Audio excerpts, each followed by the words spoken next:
මුළු මහත් රටම පහුගිය ව්‍යසනයකින් විනාශ වෙද්දී බොහෝ දෙනෙක් මිය යද්දී මුළු රටක් අවතැන් වෙද්දී ස්වභාව ධර්මයේ විසින් මහා විනාශයක් අපේ රටට සිදු කරද්දී ඒ සියල්ල වෙලා කෙටි කාලයක් තුල එය අමතක වෙන්නත් කලින් ඒ විනාශෙන් අපි ගොඩ යන්නත් කලින් යථා තත්වයටපත් වෙන්නත් කලින් මිහින්තලේ ශීප්පකුළුම් ප්‍රදේශයේ මහා ව්‍යසනයක් මෙලෙසින් සිදු වෙනවා. ඒ ව්‍යසනය කුරිරු මිනිසුන් විසින් ඇස් නොපෙනෙන හරිහැටි මඟක් යන්නට බැරි ඒ අහිංසක හස්තියාට සිදු කරන්නට තරම් ගිනි තියන්නට තරම් මොනතරම් අසහනයක් ඔවුන් තුළ තිබුණාද? මොනතරම් විපාකයක් ඔවුන්ට පළ දේවිද? මෙවන් ව්‍යසන අපි මෑත භාගයේ බොහෝ ලෙස අද දකින්නට ලැබෙනවා. මෙවන් ව්‍යසන යලි මගේ මේ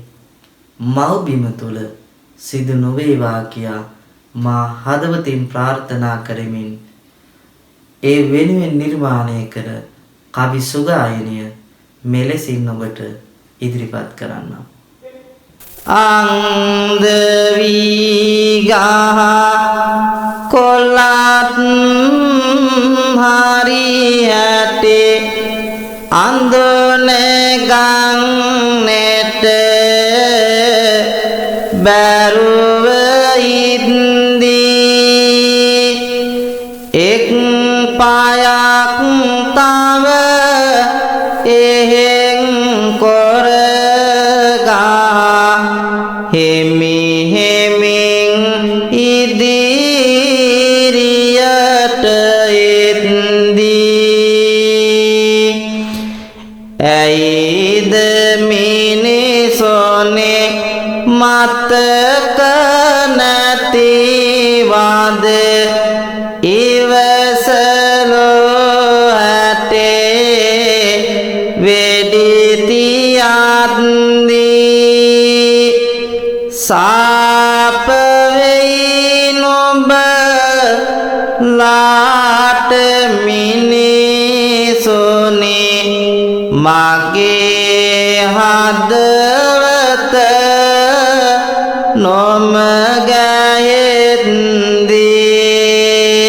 නොමගයෙද්දී අහෝ මිනිසොනේ වෛර නොකරමි මෙයයි මගේ දෛවයේ හැටේ වෙන්න තිබුණා